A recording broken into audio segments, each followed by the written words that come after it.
Assalamualaikum warahmatullahi wabarakatuh.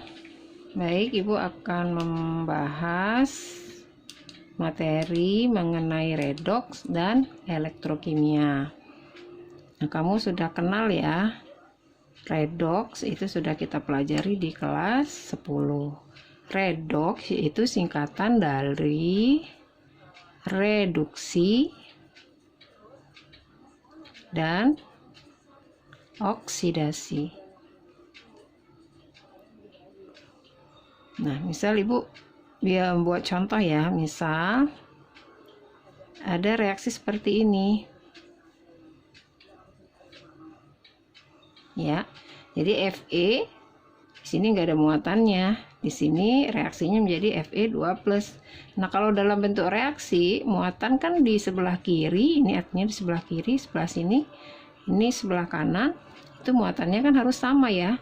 Jadi kalau misalnya di sini anggap di sini tidak ada muatan, berarti 0. Di sini kan ada muatannya 2 positif ya. Supaya muatannya sama, berarti harus kita tambah elektron di sini. Itu 2 elektronnya ya, reaksinya seperti itu. Nah, misalkan ada contoh lagi seperti ini, Bu balik. Untuk reaksinya jadi Mg 2+ menjadi Mg. Nah, ini kan juga tidak sama nih. Ini positif di sini 2 positif 2, di sini nggak ada muatannya 0. Supaya sama, berarti di sini kita tambah 2 elektron ya. Nah, jadi kan bentuk reaksi seperti ini. Artinya kalau di sini muatannya 0, di sini jadi positif 2, berarti di sini ditambah elektron seperti ini. Jadi ini kalau ini positif 2, di sini jadi tadinya 0, berarti supaya muatan di kiri sama kanan sama, berarti sebelah kiri kita tambah 2 elektron. Nah, bentuk reaksinya ya. Jadi kalau misalnya bentuk reaksi dari 0, unsurnya menjadi 2 positif, berarti dari 0 di sini ke 2 ya. Gitu. Berarti kan 0 ke 2 berarti naik ya. Itu yang disebut dengan angka biloksnya naik, bilangan oksidasinya naik ya. Nah, kalau misalnya dari 2+, ini ke 0, berarti biloksnya turun atau disebut dengan bilangan oksidasinya turun.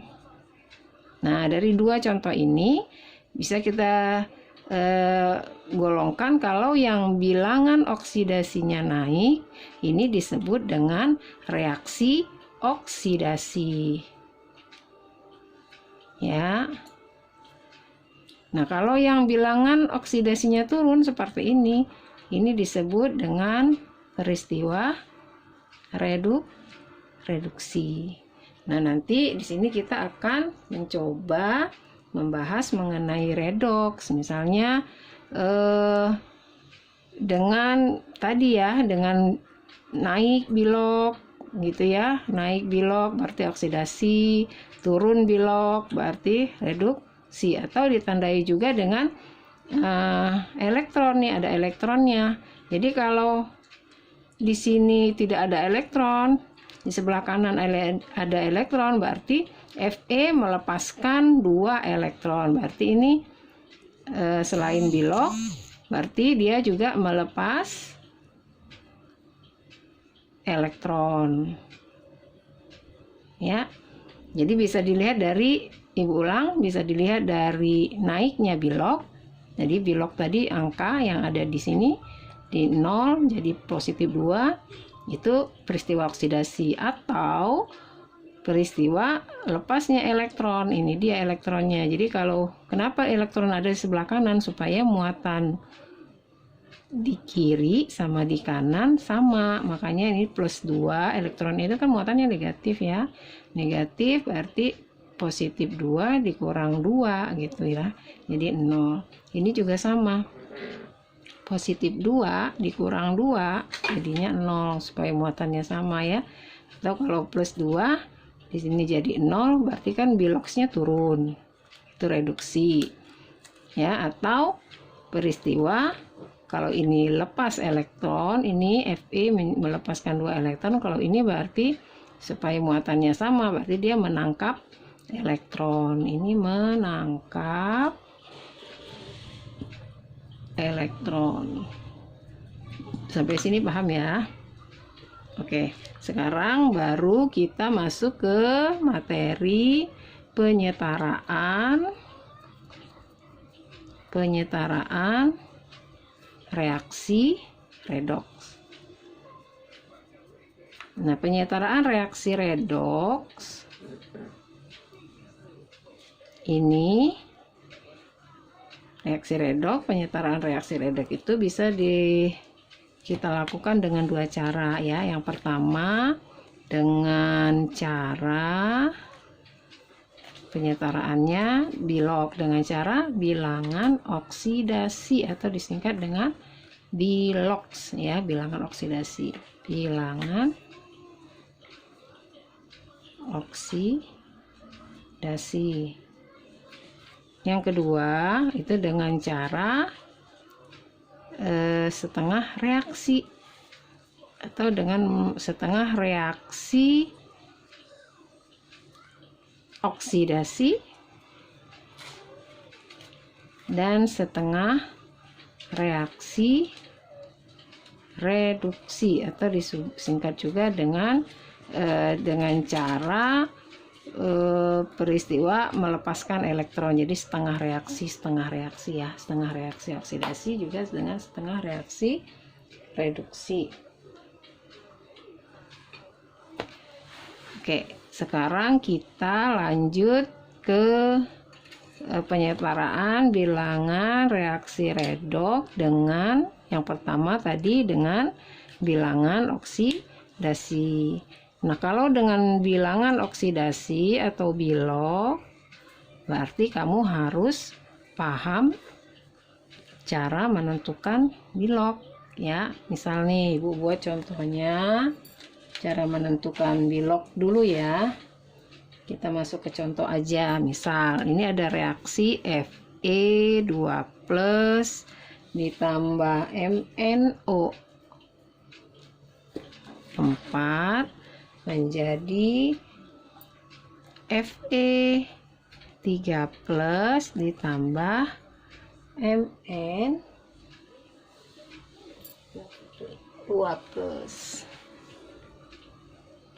ya. Nah, bagaimana cara menentukan Bilok? Nah, jadi ada aturan-aturan. Pertama kita harus menentukan aturan Bilok. Apa aja aturan Bilok? Yang pertama yang harus kamu tahu cara menentukan aturan Bilok ya. Aturan Bilok itu sudah ya dipelajari di kelas 10. Yang pertama, jika misalnya senyawanya seperti ini ya, ada O. Jadi kalau bila atom O atau oksigen di dalam senyawa, ini kan di dalam senyawa ya oksigennya, ketentuan bilangan oksidasinya sama dengan -2 ya. Itu aturan yang pertama. Oke, misalnya kita langsung aja ke contoh deh. Misalnya ini, jadi kalau dia tidak ada O-nya, berarti kita tinggal tentukan aja Biloksnya. Misalnya seperti ini, Biloks Fe2+, berarti bilangan oksidasi Fe2+ muatannya. Jadi kalau yang kedua aturannya ya, kalau atom atau senyawa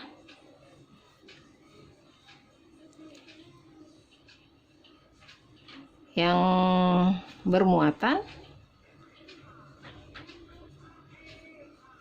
berarti Biloksnya atau bilangan oksidasinya, misalnya atom atau senyawa yang bermuatan, misalnya atom ini yang bermuatan, ini atom ini bermuatan ya, atau senyawa misalnya MnO4 misalnya min di sini ya, MnO4 min, ini kan senyawa nih, gabungan dari unsur-unsur senyawa, muatannya ada -1 ya. Jadi atom atau senyawa yang bermuatan Biloksnya sama dengan muatannya ya, muatannya. Oke, kita coba aja di sini. Berarti ini Fe unsur ya, biloknya plus 2. MnO4 min, ini senyawa, berarti biloksnya sama dengan 1 ya, min 1 sama dengan muatannya. Nah, cara menentukan biloksnya bagaimana? Tadi di sini oksigen di dalam senyawa biloksnya min 2, berarti Mn bilok oksigen tadi min 2 ya, dikali O-nya ada 4, kali 4 sama dengan muatannya minus 1 ya, senyawa yang bermuatan biloksnya sama dengan muatannya. Berarti kita bisa cari biloknya, Mn min 2 kali 4 berarti min 8 sama dengan min 1. Mn sama dengan min 1, ini pindah ke kanan jadi plus 8. Berarti bilok Mn dalam senyawa ini adalah plus 7. Itu ya cara menentuin bilok. Nah, kemudian kalau senyawa yang ini berarti biloknya plus, unsur Fe yang ini plus 3. Kalau Mn 2 plus berarti biloknya plus 2. Gitu ya cara menentukannya. Nah, atau ada lagi ketentuannya, jika di dalam senyawa atau atom hidrogen H, ini biloksnya sama dengan plus 1. Nah, misalnya gimana caranya? Ini misalkan ada senyawa NH4+. Ya, tadi aturannya ini kan senyawa nih. Gabungan dari unsur N dengan H itu menjadi senyawa NH4+. Berarti kalau senyawa ini biloksnya sama dengan muatannya ya. Sama dengan muatannya. Berarti muatannya berapa? Plus 1 ya. Berarti tadi NH4. H biloksnya plus 1 ya. Berarti N buat dalam kurung, H tadi biloknya ini plus 1. Nah, plus 1 yang ini dari muatan ya, muatan. Kalau plus 1 yang ini dari aturan bilok, H biloknya plus 1 dikali H-nya ada 4 dikali 4 sama dengan plus 1. Sampai sini paham ya? N H-nya biloknya plus 1 dikali ada 4 hanya dikali 4 sama dengan, kenapa dibuat dalam kurung ya, supaya tulisannya enggak berantakan ya, dikali 4 karena di sini hanya ada 4 sama dengan plus 1. Plus 1 ini dari sini nih, dari muatan ya, dari muatan plus 1. Berarti N plus 1 kali 4 plus 4 sama dengan plus 1. N sama dengan plus 1, ini pindah ke kanan jadi minus 4. Berarti N sama dengan minus 3. Berarti bilok N adalah min 3.